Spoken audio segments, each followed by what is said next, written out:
What's going on, fam? You're watching Soundwave TV, transforming your video experience.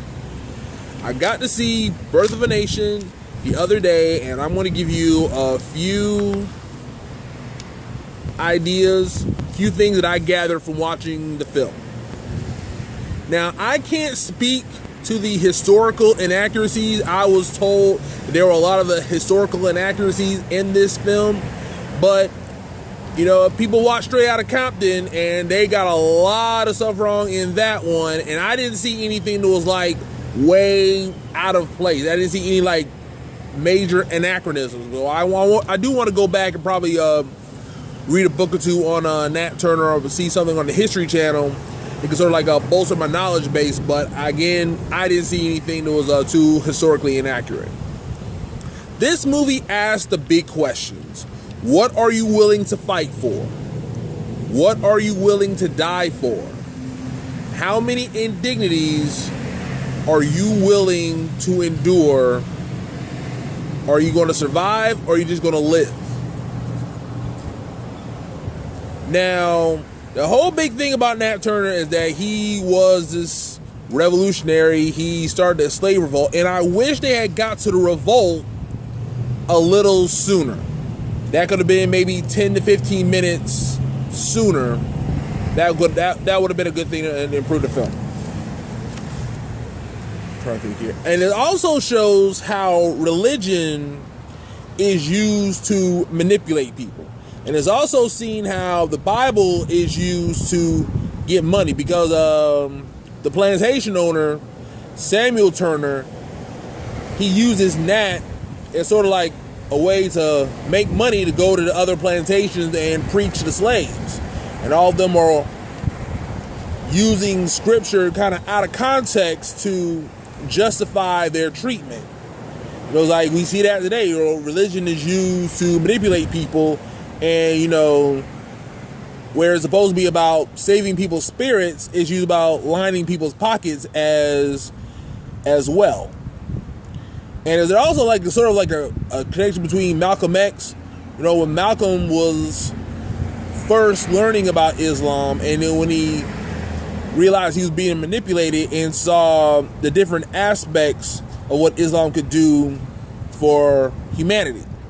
It's sort of the same thing here with, except it's Christianity with Nat Turner. And they don't hold back on the barbaric nature of slavery. And I don't think people don't understand the difference between like chattel slavery. Like sometimes slavery is used for like to pay off a debt. This is like slavery, like you're a slave and your kid's a slave and your grandkid's a slave. You know, they would chop off limbs and, you know, break teeth, break bones, whatever they thought they could do to like physically control and limit your movements. Now, Nate Parker, he wrote, produced, directed, and starred the movie. And there's a problem when people wear too many hats, is you don't have a lot of checks and balances. And sometimes you see that in the Tyler Perry films. Now, with this place is way too many close-ups. Like, you're almost induced nostrils sometimes, and I think that sort of takes away from the film. Like, we know this is your baby, but you know, you need to fall back a little bit. Now, you also see how the slaves were given as gifts. You know, one slave, I believe, Cherry was given as a gift to the main slave owner, Samuel's sister. And you see the one little girl being pulled like a rope, you know, like a little puppy dog. You know, the slaves were given as gifts. And you also find that marriage really doesn't mean a lot. Like, you can say that you married as a slave and have somebody that you really love, but master and his friends can come in one day and say, hey, I want to sleep with your old lady, and there ain't really nothing you can do about it. Now, there does seem to be a disconnect between what Sundance audiences think and what mainstream audiences think. Because Sundance was all over this thing. It got the jury award, it got the audience award, but the reviews have been sort of mixed.